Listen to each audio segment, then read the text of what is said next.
Imagine this. You're at your house, having a splendid time with your family, and you hear a loud knocking at your door. Police, open up! Well, you know who's here, but you don't know why. So, you open the door and are immediately seized by the police. All they tell you is that you're under arrest and that you have the right to remain silent. Turns out that you're being prosecuted for murder and charged with the death penalty. In the end, you lose. You have to wait 9 years in jail before they finally execute you with a lethal injection for a crime that you didn't even know occurred. If the death penalty legalizes, is exactly what can happen. Innocent people can be killed.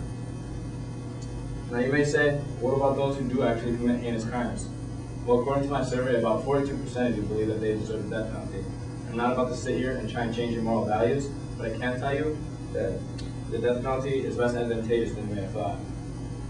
With hours of research behind me, I've realized that the objectives of the death penalty are not met, and that comes with a high price.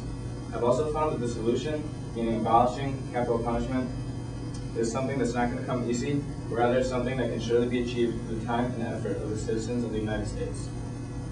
I'll first address the need for a change. The first problem with capital punishment is that it's unconstitutional. The 8th Amendment of the Constitution forbids the government from using cruel or unusual punishment, and capital punishment is exactly that. The reason behind this thought is that when the death penalty is given to the criminal, they are not only given the punishment of death, but they have to wait up to 32 years in prison before this actually happens. Of course, 32 years is the most extreme case, but here's a graph from the Death Penalty Information Center, the averages of times that people have been on death row before they're executed. Now, admittedly, the DPIC may be biased on the topic, but the website presents useful and accurate data that would be difficult to find anywhere else. For those of you who aren't particularly strong in math, 153 months in 2007 translates to about 13 years. That's 13 years of imprisonment where they can spend up to 23 hours a day alone in their cells. This makes it clear that capital punishment is more than just putting people to death, but rather putting them in jail for over a decade and then killing them. According to DPIC, when the Constitution was written, the time between sentencing and execution could be measured in days or weeks. This is why the death penalty was allowed back then. It was constitutional at the time because death penalty was basically the only punishment given. Nowadays, the death penalty is flawed and outdated because they must suffer in jail for an extensive amount of time before finally being put to death. Not only is the death penalty unconstitutional, but it serves no good purpose. The second problem with the death penalty is that it doesn't accomplish what it's meant to do. According to my survey, many of you believe that the death penalty is used to keep people out of jails. Well, here's a graph of the number of executions. That's not big, right? Try the arrow key.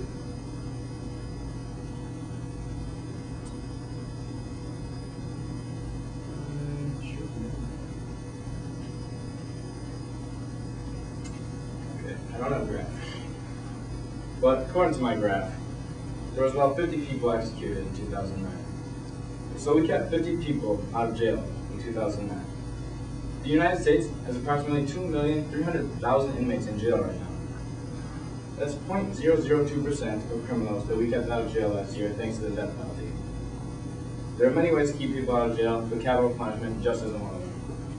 Another thing that capital punishment is expected to do is to deter crime. But if this is the case, then why is it that Texas, which has the most executions of any state by far, has one of the highest rates of murder? In fact, this is the case with most states with the death penalty. According to DPIC, the murder rate in states with the death penalty was a whopping 42% higher than states without the death penalty on average. If the death penalty were truly a deterrence of crime, then wouldn't you expect this to be the opposite? Another point is that police chiefs, experts in preventing crime, believe that expanding the death penalty is the last thing that they need to worry about in order to reduce violent crimes. They believe, for this chart,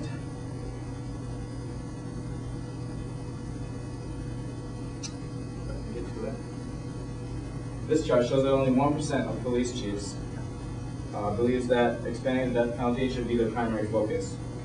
With this in mind, it's clear that the death penalty doesn't keep people out of jails and isn't a deterrent of crime. The third and most important problem with the death penalty is that the judicial system runs the risk of killing innocent people. I'm not trying to say that this is a frequent occurrence, but nothing is perfect, including our judicial system. Although there's no proof that the death penalty has actually ever put an innocent person to death, there are many things that lead to the conclusion that it has happened before. First of all, there have been many cases where people have been proven innocent while on death row. In fact, since 1973, 133 death row inmates have been exonerated or completely free of the punishments, according to William Lowe. That's 133 people that were accused of some crime and then let go mostly because DNA proved them to be innocent. If new DNA evidence has led to the release of this many inmates, then how can we possibly believe that the system hasn't put at least one person to death? I know I can't, and according to my survey, neither do you. Not one of you believes that an innocent person hasn't been executed since 1973. So if the death penalty is killing innocent people, how can we possibly use it? According to an article by Richard Jeter, Reuben Cantu was one of 4 people in which this most likely happened. Remember my story at the beginning of the speech? It's exactly what could happen to Reuben Cantu. According to an article in the New York Times, he was executed in 1933 for a crime that he supposedly committed in 1984. He was 17 when he was taken by the police and prosecuted for the murder of a man in the attempted robbery. After 9 years on death row, he was put on his deathbed and injected with chemicals that, within minutes, shut the mouth of a man who had long professed his innocence. 12 years later, new evidence emerged that Reuben Cantu wasn't even at the murder scene. You see, the only eyewitness at the scene, Juan Moreno, told the Chronicle that Cantu wasn't actually the murderer. The reason that he had originally claimed that Cantu was the murderer was because he felt pressured by the authorities. In addition, a man named David Garza, who was Reuben Cantu's co-defendant, recently signed an affidavit stating that he let Cantu be prosecuted even though he knew Cantu was not there at the crime scene. He said that part of me died when he died, and that years of guilt prompted the effort to clear my dead friend's name. Pause for a moment and think of the pain that not only Cantu felt, but his friends, his family, and his loved ones felt as he was executed. Could you imagine having someone that you know or love? You can see that the death penalty is flawed because it could be the reason that innocent people are killed. It's unconstitutional. It isn't a deterrent of crime, and it doesn't keep people out of jail. So now that we've looked at the problems of capital punishment, the next question is what to do about it. The simple answer, of course, is to abolish the death penalty. But how exactly does one go about doing that? And what do we do with people who actually do commit heinous crimes?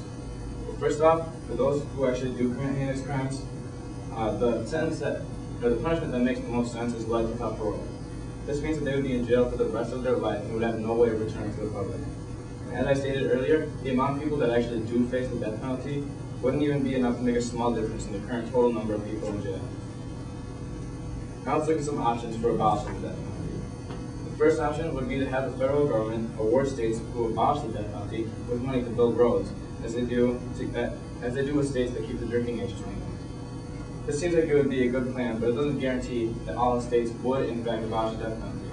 There's also a problem in that the federal government doesn't have an infinite amount of money to spend, so it may be hard for them to even acknowledge this idea.